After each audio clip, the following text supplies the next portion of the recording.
Have you made your substitute teacher manual yet? Or how about customizing planner forms or kindness reminders? I have so many of these things on the Cool Cat Teacher store. Just go to store.coolcatteacher.com and use the code podcast for 50% off anything in the store. Now on with the show. A language teacher gets kids excited about learning Spanish, episode 354. The 10-Minute Teacher Podcast with Vicki Davis. Every weekday, you'll learn powerful, practical ways to be a more remarkable teacher today. Today, we're talking with a 24-year Spanish teacher, Jennifer Degenhardt, about the importance of teaching language and cultural awareness. Jennifer, you have taught language for quite some time. What were the struggles with teaching language and how did you make it more relevant for kids? Because, a lot of kids complain about it. Yes, that they do, Vicki. Complain about it a lot. Recently, later on in my career, decided that the traditional curriculum wasn't working. And I looked at a class and they looked back at me and I said, there has to be a better way. And the blank stares told me, yes, there had to be a better way. So I went home and conceived of a story where I could deliver all of the elements of the curriculum to them in a story. Within a week, I had the storyline, and the students were thrilled. And I was just as excited for them. And when the one student that I had said, well, what happens next? And she was a particularly challenging student. I said, this is the way to go. And through the storyline of the books, we were able to discuss so many more things that we weren't able to discuss with the piecemeal curriculum that's presented in a traditional textbook. The students were more invested in the characters. They started to empathize with them without causing great distress amongst the students. We were able to talk about topics that can be a little bit challenging without having to talk about people that we knew. I found that the students were more open to talking about those things when they were not directly related to the students themselves. Okay, so these books are in Spanish, is that right?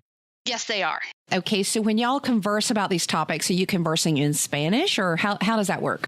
In the beginning, I teach them whatever they need to know, and I really encourage them to use the language that they have in order to convey the thoughts that they want. So it is not going to be perfect, and it is not going to be at the level that their native language skills are. And as long as they get the point across, then it's a win for everybody. So the discussions, as I'm talking about here with this particular class, were very, very basic. Things like in the particular story, the parents don't like the friends, these two high school kids that are friends. One is Hispanic and the other is a white boy, and the parents are not happy that they're friends for various reasons. And we just say things in class like, oh, well, Taruka's parents don't like Cooper, and Cooper's parents don't like Taruka. And the nuances are not really discussed at that level. But then later on, at the end of class, we'll talk a little bit more about, why and those sorts of things. So we add in later on in English. And this was a class of particularly language challenged students, even in English. So that was it was helpful for them to be able to express themselves in English as well. Help me understand. Most languages, you start off by memorizing the 100 most used words in the language. Right. Okay. Right. So how does this differ from a traditional language classroom? Help me kind of understand big picture. The big picture is that everyone's buying into the same storyline in the sense that there's more to talk about. And books, as you know, any kind of story allows the reader to feel what he or she wants to feel about the characters. And if the student will buy into that, then half the battle is won. In this particular classroom, it's not memorizing of phrases or memorizing verbs. It's using the language acquired through the story in order to output some of their own created thoughts, that they come up with, on their own. I assume you read them the story and you translate the story, or they translate the story, or how does that work? The story is very basic, and it's very repetitious. So in the first chapter of this particular book, it's all about the one character's perspective. Then in the second chapter of the book, it's the other character's perspective, but it says the same thing. It talks about likes and dislikes in the first chapter, likes and dislikes of the second characters.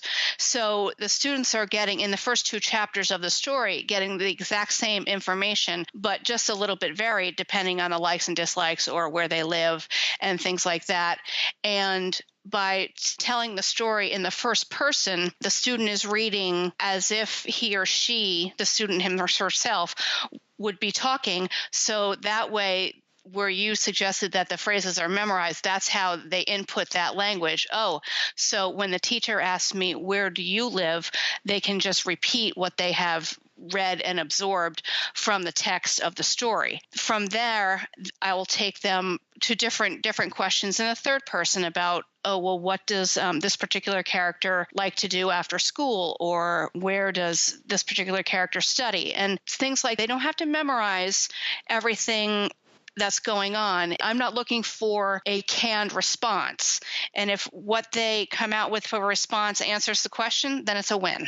Jennifer, if you could travel back in time to talk to Jennifer on the first year of your language teaching, and it was you now, and you had these books in your hand that you've written, how would you tell Jennifer day one how to take this approach and not to make the mistakes that maybe you made to get you there?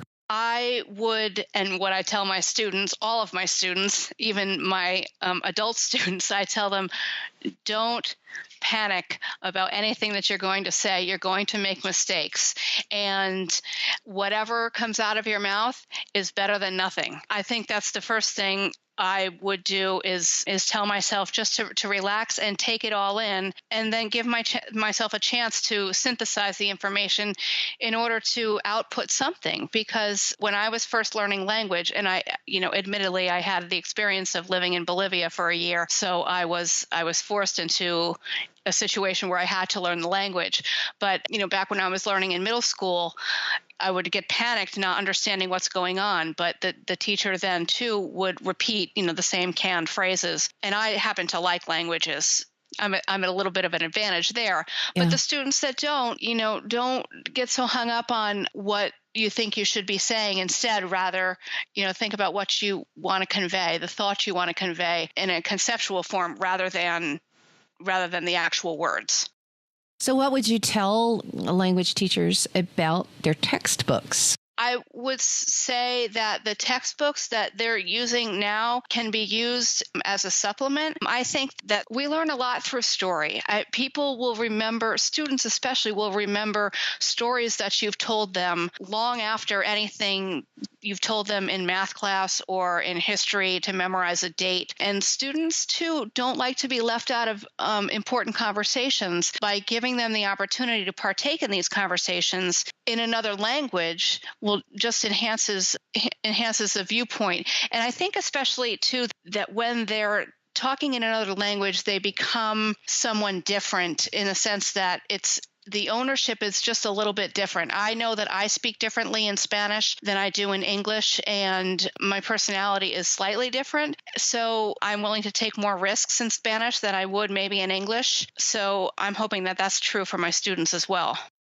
Jennifer, give the language teacher because a lot of language teachers, it's truly difficult. It's like when I teach programming. When it's a different language, it's just hard for some kids. And of course, they can act out and they can misbehave and things can happen. Talk to the language teacher who's frustrated and who's upset and give them a 30-second pep talk about how they can get back on track. I think you need to talk to the student and just say, I understand where you're coming from. I know this is frustrating. And just ask them, how can I help you? How can I make you successful? I had a student who was terribly discouraged a couple years back, and I just simply pulled him aside and I said, what seems to be going on? He says, I'm terrible at Spanish. And I said, yes, besides the obvious. And we laughed and laughed and laughed and broke the ice, and I gave him a few pointers of just how to help him. So I think direct conversation with the student, just in realizing that some kids are behind the eight ball with regard to language, but if they know that you're on their side, they'll do much better. Yes. Frequent listeners will know what I'm about to say. You have to relate before you educate. You really have to get at how our students feel about our topic. So Jennifer Degenhardt has a series of books. We'll link to her information in the show notes so that you can take a look. These are relevant books in Spanish that can really help you teaching the language and also having cultural awareness that can happen with your students at the same time. Thank you for listening to the 10-Minute Teacher Podcast. You can download the show notes and see the archive at coolcatteacher.com/podcast. Never stop learning.